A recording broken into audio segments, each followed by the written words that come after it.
Buenos días, Magíster. Nosotras les vamos a hablar del capítulo 1 del libro titulado Ante el dolor de los demás. Este fue escrito por la autora Susan Sontag.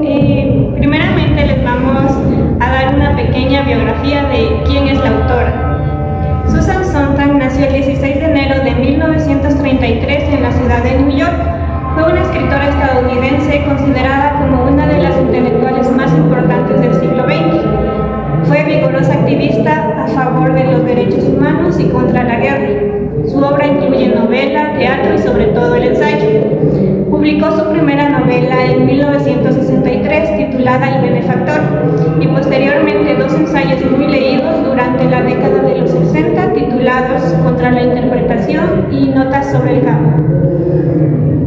Su pensamiento filosófico estuvo vinculado no solo a sus vivencias, también a su compromiso político, esto orientado hacia el bienestar, el desarrollo cívico y a la conservación de la paz, pues ella estaba en contra de la guerra. En su capítulo 1 nos habla sobre la Guerra Civil Española. Aquí menciona a varios autores y sus perspectivas sobre las fotografías que han sido tomadas de dichos eventos catastróficos, ¿no? En una parte nos menciona que el hombre es considerado un arma de guerra. ¿Por qué? Porque a lo largo de los años los protagonistas o los que siempre intervienen en esto son hombres, más no mujeres. Entonces por eso al hombre se lo considera como alguien que está en busca del poder sin importarle, las muertes que haya. En su libro también nos menciona que las fotografías pueden producir reacciones opuestas dependiendo la persona o dependiendo del país, por decir, en el que se estén enfrentando. ¿Por qué? Porque una fotografía puede llamar a la paz o tomar conciencia a las personas sobre qué es lo que ocasiona las guerras.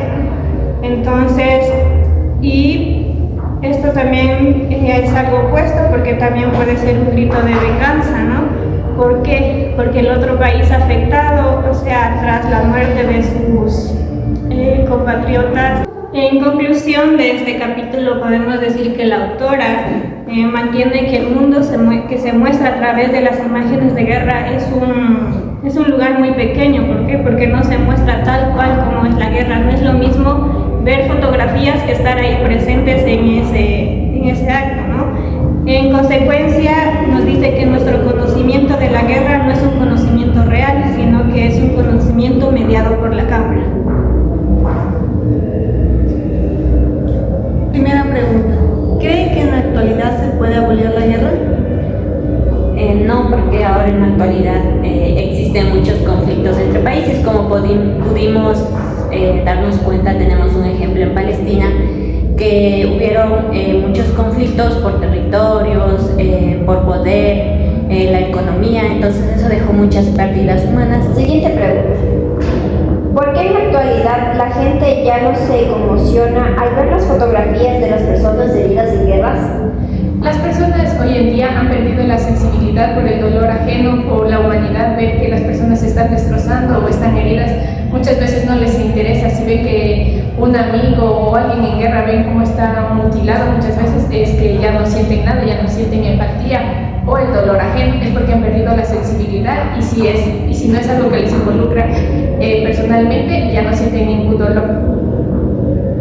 ¿Considera que las fotografías dan un impacto semejante a la vivencia?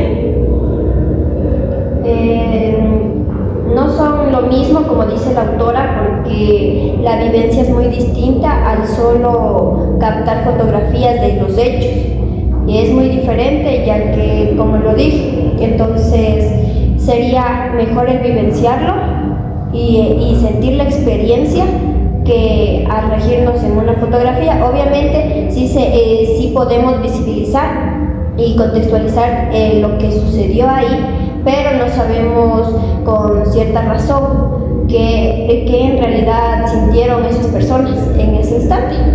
Muchas gracias. Gracias.